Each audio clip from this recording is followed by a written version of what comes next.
The first message came while I was rinsing a coffee mug. My relative had written something about the family version of events, and I honestly thought I had missed a joke. I read it twice, put my phone down, then picked it back up because the wording was just weird enough to stay in my head.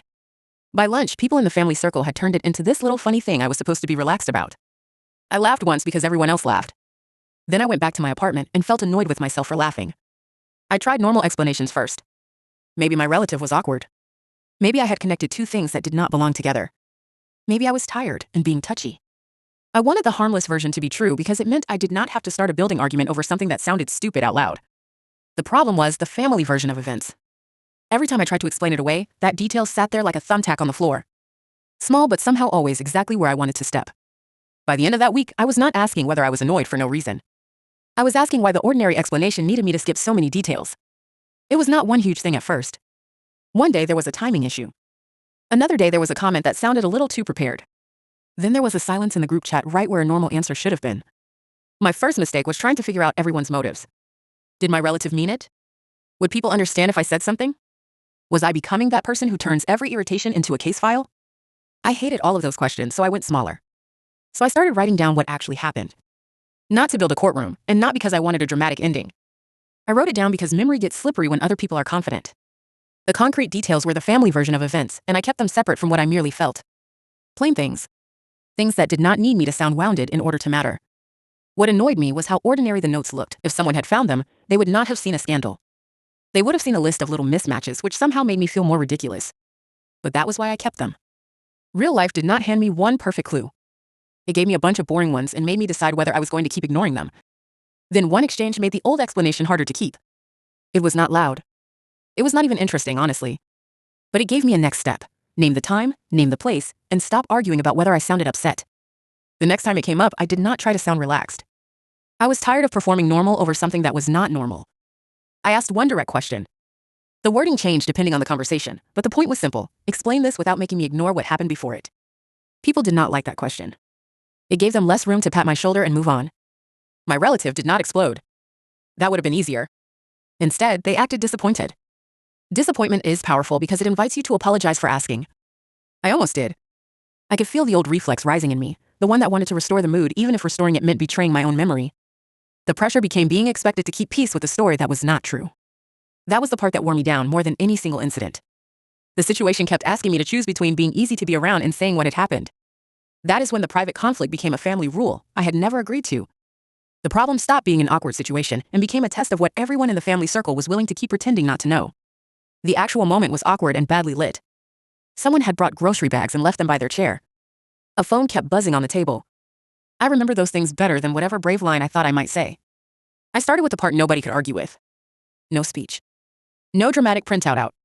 Just the detail, the time, and the message that made the simplest version harder to keep. For a few seconds, nothing happened. That was the worst part. I looked at my relative, then at the table, then at a water ring someone had left on the wood. Nobody wanted to be first to say anything. Then people started checking the order of things instead of checking my face. Not completely. Real life is stingy like that. But enough changed that the old explanation had to drag too much behind it. I left the family room knowing the next few days would be messier than the conversation itself. I had imagined feeling final about it. Mostly I felt hungry and shaky and irritated that I had forgotten my keys on the table. The next week was weird. Some people acted like they had always known something was off. A few avoided me in the lobby. One person called it a misunderstanding, which made me want to put my head through the mailboxes. I changed in small, practical ways after that. I ask better questions now. I keep track of repeated weirdness without apologizing for noticing it. I do not mistake a calm voice for an honest one anymore. I did feel relieved. I also felt embarrassed, tired, and weirdly disappointed. Getting my version back did not make me feel powerful. It mostly made me realize how long I had been trying to be pleasant about something that was costing me sleep. Still, I am glad I did not keep shrinking the truth until it fit inside other people's patience. That is what I had been doing. I had been making it smaller so nobody had to rearrange themselves around it. The problem with doing that for too long is that eventually you become the smallest thing in your own life. Life afterward looked annoyingly normal. Groceries, messages, laundry, the same elevator noise. Some evenings I still wondered if I had made too much of it. Then I would remember the one detail that started all of it, and I would stop arguing with myself. The next morning, I woke up before my alarm and checked my phone before I even sat up. Nothing new had happened. That should have felt good, but it annoyed me because my whole body was already braced for another message about the family version of events. I put the phone face down, made coffee, and still picked it back up 2 minutes later. I answered one normal message in the family circle and deleted 3 extra sentences before I sent it. The first draft sounded defensive.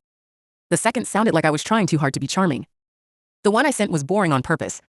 It had the time, the detail, and one question. I hated how much effort it took to sound simple.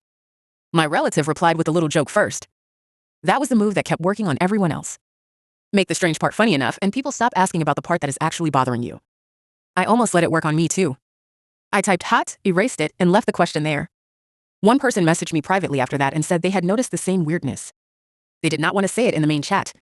I understood, but I was irritated anyway. Private agreement is comforting for about 5 minutes. Then you realize you are still the only one willing to be awkward where everyone can see it. I started keeping the notes in the least dramatic place possible, the back of an old notebook I use for grocery lists. Milk, trash bags, laundry detergent, then 3 lines about the family version of events. It looked ridiculous on the page.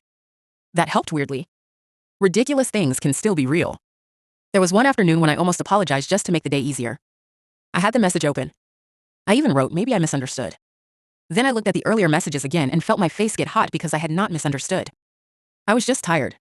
After that, I stopped explaining the whole situation to new people. I learned to give them one scene at a time. Here's what was said. Here's what happened next. Here's the part I cannot explain away. People reacted better to that because they did not have to decide whether I was right about everything. They only had to look at one thing. In the family room, I could tell who had already chosen the easiest side. They did not say much. They looked at their phones. They made the same small face people make when they want a conversation to end without having to take a position. I used to read that face as a warning to stop. This time, I kept going. I was not calm the whole time. My voice caught once. I lost my place once. I said the wrong date and corrected myself. That correction mattered to me because it was the kind of tiny mistake people sometimes use to dismiss the entire point. So I fixed it out loud and kept talking. My relative tried to pull the conversation toward my reaction again. They asked why I was making this so intense. They asked why I could not just let it go. I said I would love to let it go, but I needed a normal answer first. Nobody seemed to enjoy that sentence.